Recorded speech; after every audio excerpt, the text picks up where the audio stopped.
Lembrei-me da câmera acima de mim e tirei a mão do rosto. Eu rolei de volta para a mesa e me sentei lá, tentando parar de tremer, tentando me fazer respirar. Eu pensei nisso bem devagar. A primeira coisa que veio à minha cabeça foi: eu devo apertar um botão? O botão vermelho era para uma emergência. Se ela fosse uma prisioneira ou algo assim, e ela estivesse tentando escapar, eles poderiam pensar que era uma emergência. Mas ninguém se machucou até onde eu sabia. E eu acho que o Sr. Solomon quis dizer guardar isso para algo como uma emergência policial ou de ambulância, não algo assim. Mas e o botão verde? Isso foi definitivamente algo digno de se notar. Não só porque ela estava pedindo ajuda, mas porque ela estava me pedindo ajuda. Eu me obriguei a parar por um momento. Eu não tinha certeza se ela estava falando comigo especificamente. Na escola a qual eu frequentava, haviam vários garotos chamados Thomas. Era um nome comum, mas as chances dela pintar esse nome justamente quando eu estava trabalhando aqui... Eu não quero bancar o bobo, mas eu não estava tentando ser muito... Como é a palavra mesmo? Mamãe costumava me dizer isso quando lia seus livros sobre anjos. Cético, isso. Eu não queria ser muito cético. Eu tinha que acreditar que provavelmente era pra mim. E isso era algo que eles gostariam de saber. Mas eu devo apertar o botão verde? Minhas mãos estavam indo em direção à caixa de metal na mesa, mas eu hesitei. Eu não gostava de quebrar as regras e eu estava com medo do que aconteceria se eu as quebrasse. Se eles realmente a mantinham prisioneira, provavelmente eram pessoas muito más. Mas eu não tinha certeza sobre isso. Talvez eles fossem bons e ela má. Mas eu só... Olhei de volta para o monitor pela primeira vez desde que li as palavras. Rachel já estava retirando as pinturas do sofá, como se soubesse que a mensagem havia sido recebida. Com uma tela em cada mão, ela olhou para a câmera enquanto se movia pela sala, e parecia que ela estava olhando diretamente para mim. Meu coração apertou ainda mais quando minhas mãos se afastaram dos botões. Não, eu não pensei que ela fosse má. Eu a observei por anos. Eu senti que, como eu a conhecia, eu saberia se ela fosse má. Por mais estranho que parecesse, de certa forma, ela era minha amiga, e eu tentaria ajudá-la. Eu passei o resto do meu turno tentando agir normalmente e pensando no que fazer. Eu sabia que quem mais estava olhando poderia ter notado as pinturas ou visto como eu agia, mas eu não poderia me preocupar com isso. Eu teria que agir com calma e pensar em como eu poderia ajudá-la. As únicas pessoas que realmente conheci ligadas a este trabalho foram algumas pessoas que vi quando preenchi os papéis, e em seguida, o Sr. Solomon quando ele me mostrou a sala da maquete e me explicou o trabalho. Eu não tinha como entrar em contato com nenhum deles, exceto pelos botões.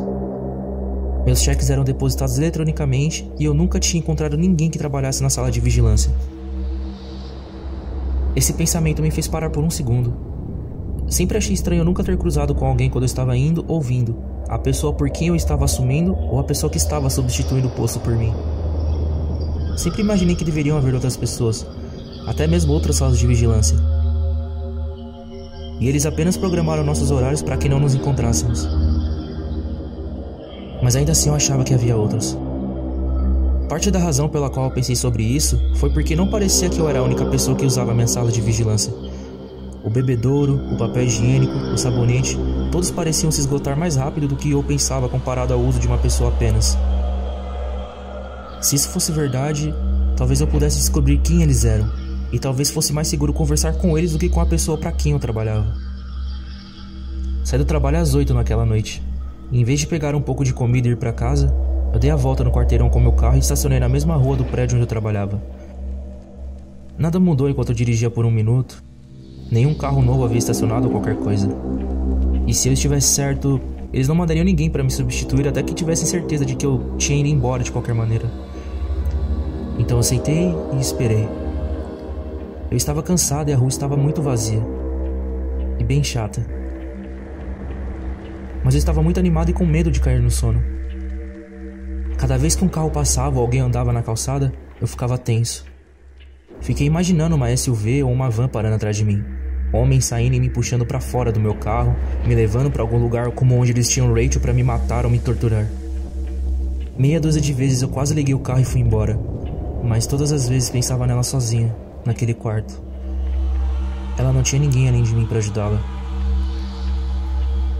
E eu tinha que tentar. 2 horas depois, um homem gordo e careca estacionou e começou a se dirigir ao prédio. Assim que vi que ele conseguiu destrancar a porta e entrar, abri a porta do meu carro para poder falar com ele. Então eu parei. Eu precisava ser inteligente. Eu não sabia onde eles estavam, mas tinha certeza de que haviam câmeras escondidas no vestiário e fora do prédio. Se eu for correndo lá e confrontar aquele cara, eles saberão com certeza que eu estou tramando algo. Suspirando de frustração, eu fechei a porta e esperei até que seu turno acabasse. Pensei em segui-lo como nos filmes, mas eu tava com medo de simplesmente perdê-lo ou de que ele chamaria por alguém para pedir ajuda. Então eu esperei até que ele estivesse voltando para o carro após um turno de 6 horas. E com sorte, longe o suficiente para que as câmeras não o vissem. Então eu parei o homem que conheci como Charles Jeffries. Ei cara, eu posso falar com você 1 minuto?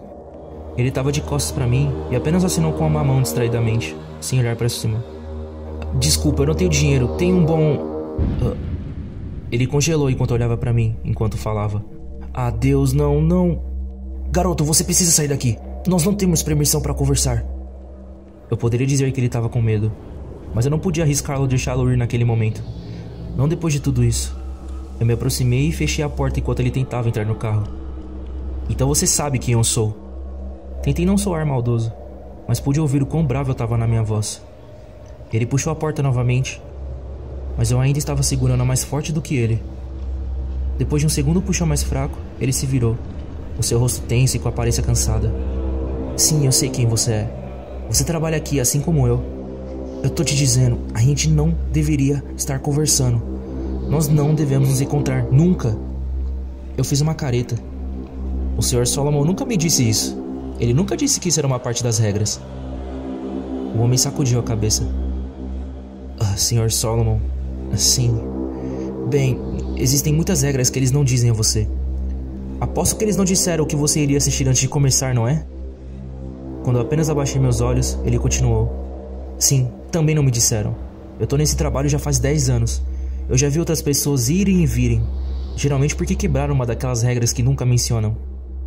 A única razão pela qual ainda tô aqui é porque eu mantenho a minha cabeça baixa e a minha boca fechada. Ele apontou um dedo pra mim. E você deve fazer o mesmo. Isso se já não for tarde demais. Eu senti meu estômago embrulhar em um nó frio. Muito tarde?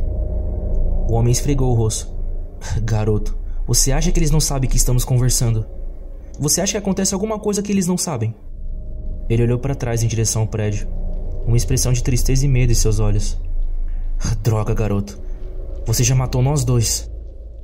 Balançando a cabeça, ele me empurrou para trás e começou a abrir a porta. De qualquer forma, eu cansei de me arriscar. Você precisa parar de fazer perguntas e apenas fazer o seu trabalho. É muito mais saudável. Com isso, ele entrou no carro e fechou a porta.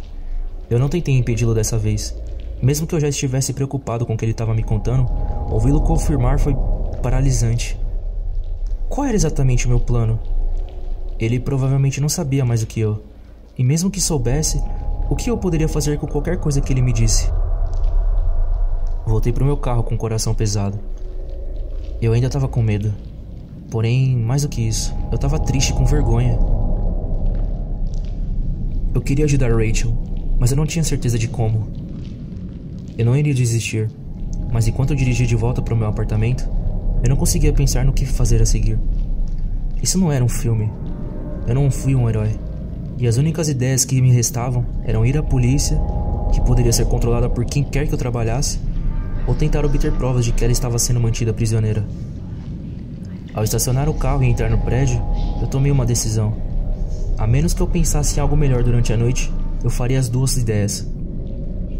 Amanhã eu quebraria a regra de carregar qualquer coisa. Eu usaria o meu telefone para gravar um vídeo da sala de vigilância, de Rachel e de como ela estava presa em algum lugar, e de mim contando tudo o que eu sabia. E eu enviaria por e-mail para todos os jornais, sites e canais da internet que eu pudesse imaginar.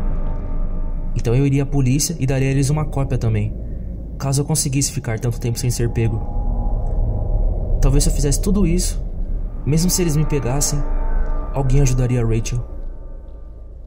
Eu estava cheio de preocupação e pavor com a ideia de ser ferido ou morto. Uma parte de mim dizia que eu deveria apenas fazer o que me mandavam e esperar que tudo acabasse.